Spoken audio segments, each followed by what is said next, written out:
Today I'm going to show you how you can use pretty much any iPhone and get amazing slow motion.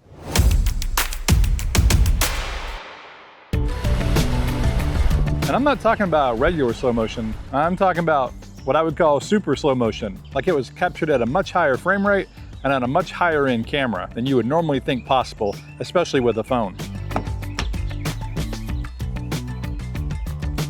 I'm using an iPhone 17 Pro Max, but you could use any iPhone that will capture 60 frames per second or more. And really, any smartphone for that matter, and actually any camera will work. So I'm using the Blackmagic Camera app, and you do want to use a third-party app where you have manual control. Ideally, you want to shoot at least 60 frames per second, but higher is even better. So like with the 17 Pro Max here, I can shoot 120 frames per second. And in the Blackmagic Camera app, you go to off-speed mode, and that way you'll set the slow motion to be conformed to 24 frames per second within the app. And that makes it a lot easier for post-production.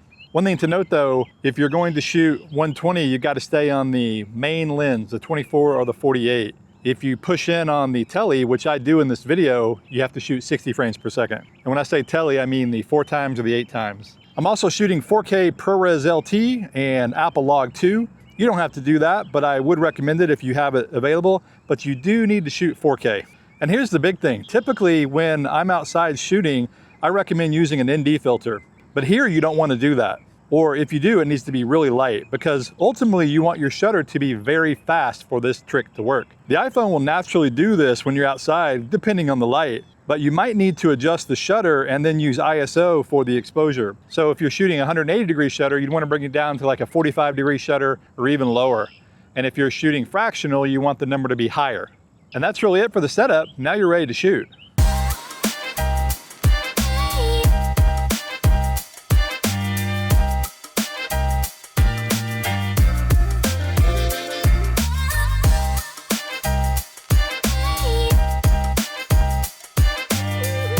So how did I do that? Well, I'm in Premiere Pro, but I did that slow motion shot you just saw in Davinci Resolve, which as a reminder is a free app. At least their base model is. But you can do it in Premiere Pro too, just with mixed results. And actually results will vary depending on the shot for any app.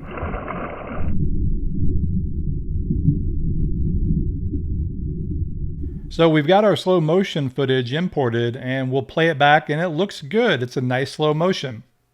Although you'll notice it is slightly stuttery, which is good because we didn't use an ND filter. You want to have the cleanest frames possible to do the simulated higher frame rate. So you want less motion blur, in other words. Now we want to make it super slow motion, like 1,000 frames per second. And to do that is actually really easy, but it depends on the shot and the app. You need to use an app with optical flow or similar. I say or similar because I don't know what it would be called in other apps, but in Resolve and Premiere Pro, it's called optical flow. But note that not every shot will work doing this method, and I'll show some examples in a minute. So all you do is slow down the footage, and if you shot 120 frames per second, then I would slow it down to 12%, and that way it'll give you a 1,000 frames per second look. I did some math, I think I'm right, but I could be wrong. If you shot 60 frames per second, I would slow it down to 6% to get the same look. You can do whatever you want. This is just to get the really super slow-mo. If you want to do 500 frames per second, you would adjust accordingly. And in Premiere Pro, this can look pretty good depending on the shot. Like the first shot I showed of the woman jogging works well. But others, you'll get artifacting using optical flow. And some shots just flat out won't work.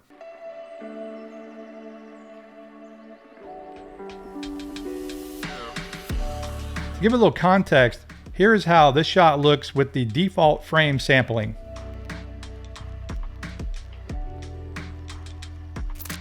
And now here's how it looks with frame blending.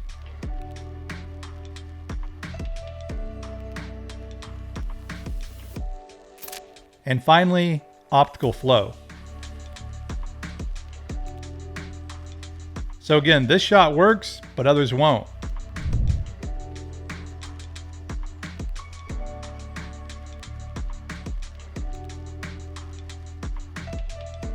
Shots that have less complex motion seem to work the best, like people running, anything moving like that. but riding a bike can be problematic due to the spokes, and especially if there's stuff behind the bike like trees and such. But again, some will work, like this shot here of this guy, so it can really be hit or miss. But if you're doing this technique, you want to try to shoot shots that don't have as much complex motion or complex like branches or spokes or stuff in the shot, or water. Moving water does not work very well.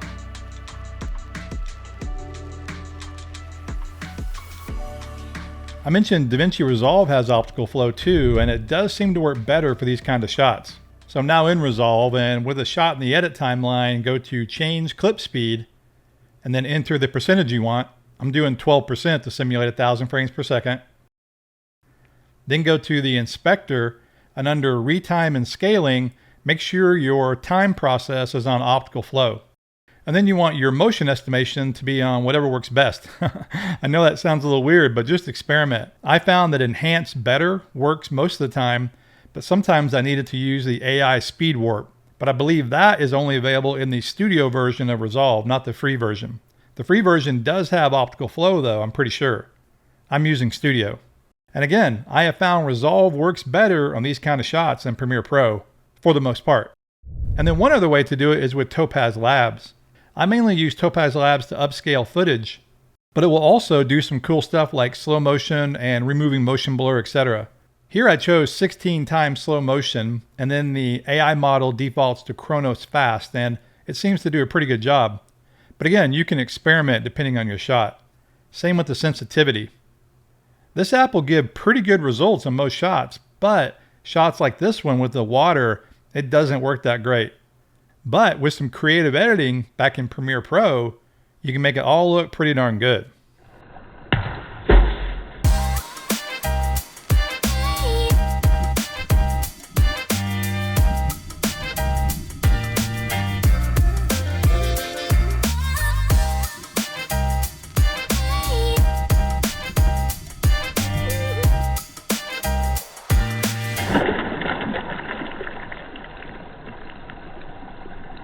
Is it perfect? No, but it really is a pretty cool way to go, especially if you're trying to get that high-end, high frame rate look without having to rent or buy a high-end camera like a Phantom or FreeFly Wave, etc. Now, don't get me wrong, I'm not saying it's the same as those cameras, but it's in that neighborhood for sure, especially in the right shooting situation, and it's for a camera that you already own and you carry in your pocket. All the iPhone color grading in this episode was done using my Apple log LUTs. I've got everyday LUTs, film look LUTs, now I also have film grain available too. Thanks for watching.